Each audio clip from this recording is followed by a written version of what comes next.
Assalamualaikum warahmatullahi taala wabarakatuh. Alhamdulillah. Alhamdulillah wassalatu wassalamu ala Rasulillah wa ala alihi wa sahbihi wa man wala. Rabbi shrah li sadri wa yassir li amri wa hlul 'uqdatam min lisani yafqahu qawli, amma ba'd. Alhamdulillah, syukur kepada Allah Subhanahu wa taala. Baik, insya-Allah pada petang ini kita akan mulakan kelas PDPR kita dengan mata pelajaran ibadah. Jadi murid-murid tolong bagi perhatian kepada tajuk yang ustaz letak di bawah tu, iaitu yang sebelum ni last kita dah ulang kaji pelajaran untuk tahun 4, iaitu kita dah sentuh dah tentang azan dan kita dah ulang kaji dah tentang solat fardu, dan kemudian kita akan pergi kepada iaitu tajuk yang seterusnya yang last kali Ustaz tak sempat nak terang hari last itu, iaitu rukun solat. Ini Ustaz akan terangkan tentang rukun solat, iaitu rukun solat. Perkara apa yang wajib di dalam solat. Kita ulang kaji balik, iaitu rukun solat terbahagi kepada 13. Rukun solat terbahagi kepada 13. Seperti mana yang kamu tengok di bawah tu, ada 13 rukun solat. Rukun solat pula terbahagi kepada ada disebut fi'li, ada yang disebut fi'li, okey, ada yang disebut fi'li, okey, ada yang disebut qauli, ada yang disebut dengan qalbi. Ada 3 situ. Fi'li, qalbi dan qauli. Ustaz dah terang dah sebelum kita bercuti untuk hari raya baru ni, iaitu fi'li ialah perbuatan yang berasaskan perbuatan, ataupun rukun solat yang berasaskan perbuatan. Qalbi, rukun solat yang berasaskan hati. Qauli, rukun solat yang berasaskan bacaan ataupun sebutan.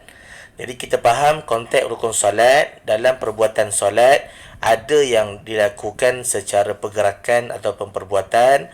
Dalam solat ada juga dari segi rukun yang daripada hati, dan rukun solat ada juga yang disebut daripada sebutan. Itu kamu faham dulu. Yang Ustaz tandakan tu dengan nak panah tu fi'li, qalbi dan qauli. Fi'li, qalbi dan qauli. Itu di antaranya. Baik. Kita tengok satu persatu apa dia yang disebut dengan fi'li yang pertama. Fi'li yang pertama yang ditanda tu mula ialah berdiri tegak ataupun qiyam. Maknanya dari segi perbuatan lah. Yang tu dari segi perbuatan. Perbuatan apa? Perbuatan dalam melakukan solat. Jadi itulah rukun yang disebut fi'li. Yang kedua kita tengok adalah niat. Niat mestilah dilakukan dari segi dalam hati. Qalbi tu maknanya hati. Jadi hatilah. Niat termasuk dalam kumpulan qalbi. Okey, yang ketiga takbiratul ihram, iaitu Allahu Akbar. Dalam solat kita sebut lafaz Allahu Akbar, bukan yang angkat tangan tu ya. Takbiratul ihram ialah bacaan yang disebut, bacaan yang disebut dalam solat, iaitu lafaz Allahu Akbar. Itu di antaranya lah. Kemudian membaca Fatihah pun termasuk dalam qauli. Membaca Fatihah juga termasuk dalam qauli. Kemudian ruku' dengan tama'ninah termasuk dengan fi'li. Apa makna tama'ninah? Berhenti seketika. Apa makna tama'ninah? Berhenti seketika. Kemudian i'tidal sama juga termasuk dalam fi'li. Sujud dengan tama'ninah termasuk dengan fi'li. Duduk antara dua sujud juga termasuk dalam fi'li. Bukan duduk, bukan bacaan tu ya. Duduk antara dua sujud. Duduk tu dikira fi'li. Bacaannya termasuk dalam sunat. Kemudian bacaan tahiyat akhir. Bacaan tahiyat akhir yang kita baca last kali itulah. Itu bacaan dia qauli. Sebab dia sebut bacaan, maka termasuk dalam qauli. Kemudian duduk tahiyat akhir, dah sebut duduk, dia termasuk dalam fi'li. Selawat Nabi dalam tahiyat akhir, yang kita selawat tu, itu termasuk dalam qauli, itu bacaan. Kemudian salam yang kanan termasuk dalam qauli. Assalamualaikum warahmatullah. Itu dalam semayang tu. Itu qauli. Kemudian yang terakhir iaitu tertib termasuk dalam qalbi. Tertib termasuk dalam qalbi. Tertib adalah perbuatan mengikut urutan. Jadi kita tidak bolehlah melanggar tertib dalam melakukan rukun solat. Mestilah mengikut urutan yang telah ditetapkan dalam solat. Kalau kita langgar urutan tu, maka boleh terbatallah solat. Kalau kita tak ikut tertib dalam salat, maka boleh terbatal dah perbuatan yang kita lakukan dalam ibadah salat, maka tidak sahlah solat kita jika kita tidak ada perbuatan tertib. Jadi bila sebut rukun solat adalah kamu kena faham yang ustaz dah ulang banyak kali. Dalam soalan baru ni pun, soalan gerak gempur pun ada keluar soalan tentang rukun solat yang perlu kamu bagi perhatian. Iaitu rukun solat ini ada 13.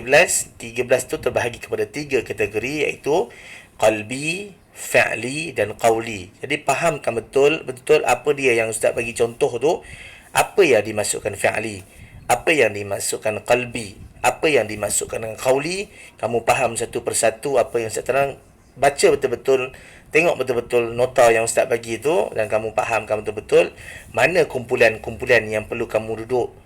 Kamu tahu dalam rukun, bila kamu semayang, kamu tahu yang ni apa, yang ni qalbi, yang ni apa, qawli, ini apa, fi'li. Bila kamu faham apa maksud qalbi, apa maksud qawli, apa maksud fi'li, bila kamu faham, dan kamu mudah untuk menjawab soalan-soalan yang berkaitan tentang rukun-rukun salat. Jadi untuk hari ini itu dulu permulaan kelas PDPR kita dimulakan dengan ibadah.